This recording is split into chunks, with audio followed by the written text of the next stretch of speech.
From New York City, Joan Rivers.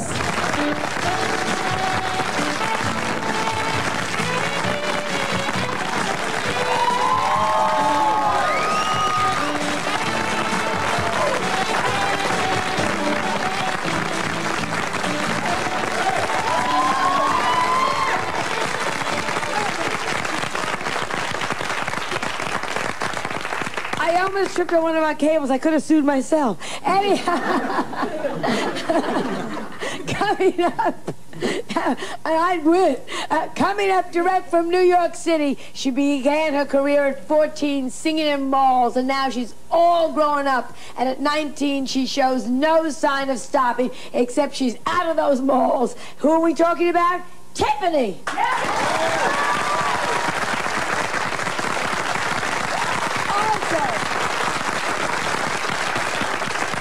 Sexy new vampire on Dark Shadows, a man who anyone would enjoy playing Tooth of Consequences with.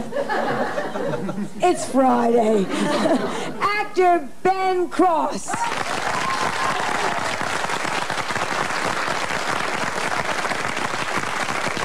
Plus, fascinating subject about women who thought they could never get pregnant. We have now found several ways that are brand new, and they can. It's all coming up, but not right here. It's all coming up. That would really be good for us. Along with lots more, so stay right where you are, okay? Okay.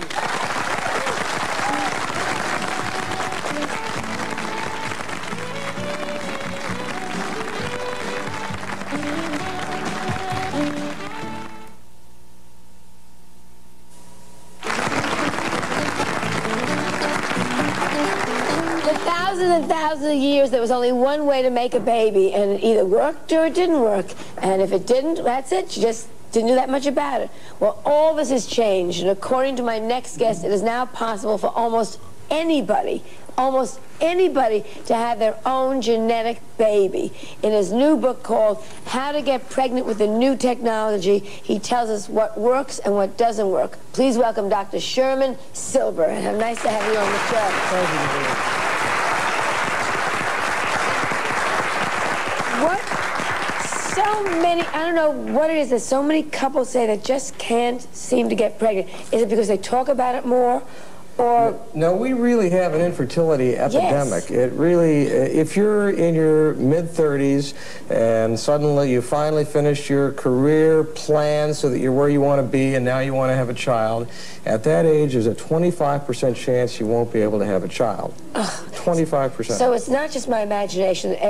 You go to a party and there's always a couple saying, we're trying. Right, and teenagers only have a 1% risk of infertility.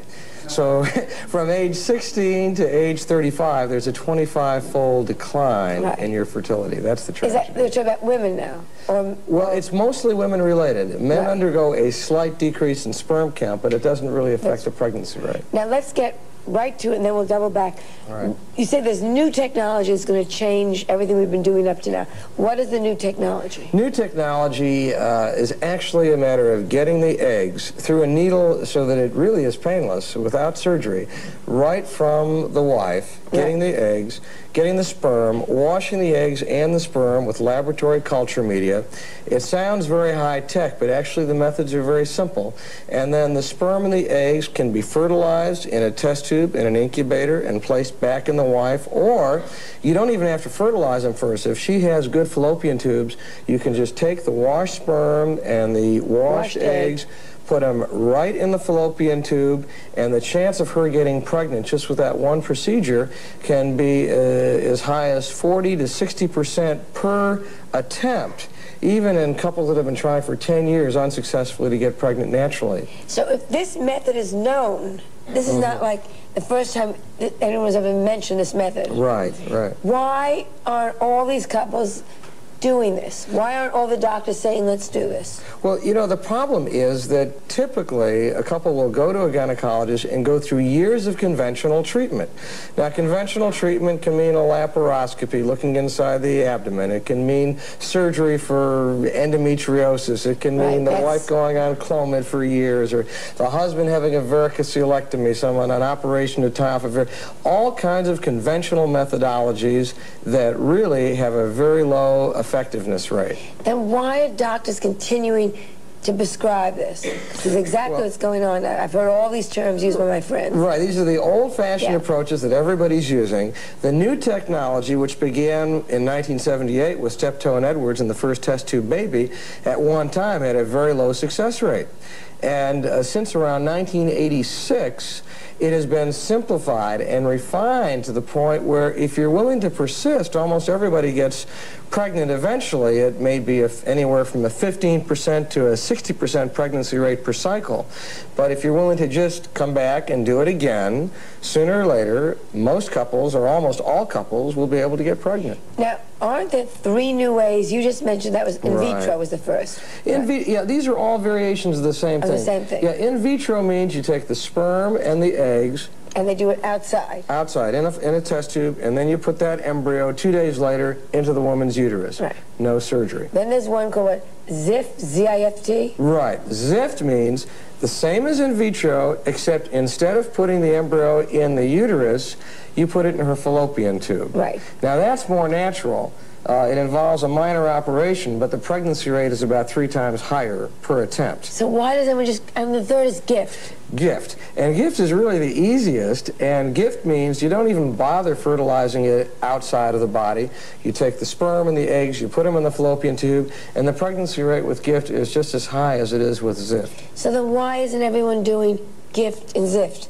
Why are we doing... I mean, this is it, and the pregnancy rate is so high. Why are all these other people not just saying, give me ZIFT, give me GIFT? Well, you know, right, exactly. Doc. Right. You know, it sounds so funny because we think of getting pregnant in such a natural way, but it's a real tragedy that throughout the world, India, Russia, China, the U.S., wherever you look, people are in the 30s aren't getting pregnant naturally. So why is in vitro fertilization more popular? Well, it's a good technique, and it doesn't involve any surgery whatsoever. That's the advantage. What ZIFT and GIFT do? ZIFT and GIFT do. Does insurance cover these? Well, it depends on how clever you are. Now, and how rotten the companies are. The companies are a real pain in the neck. They are really awful. The actual cost of all the conventional methodologies, you could go through 5, 6, 10 years of multiple operations and years of these pills, and it would wind up costing you 3 times what in vitro fertilization or GIFT or ZIFT would cost. And the insurance companies pay for it because the doctors will give a pathological diagnosis. How does a couple know that they're not having good medical care? Do they just have to go to you in St. Louis or New York? Or, I mean, how do you find a good doctor that's going to understand what's going on in this book? Good medical care is available in every region in the U.S., but when I was on a government advisory panel from U.S. Congress 3 years ago, and when we investigated it then, out of 150 clinics, only half had ever had a single pregnancy, really. So there's obviously a lot of places doing business that aren't really that good. But you can't ever rely on a list. You've got to learn about it and understand what's going on. And as an informed consumer, you can figure out who's going to do a good job and who won't. Well, the first way to do it is to read the book, How to Get Pregnant with the New Technology. Thank you so very much. It's terrific.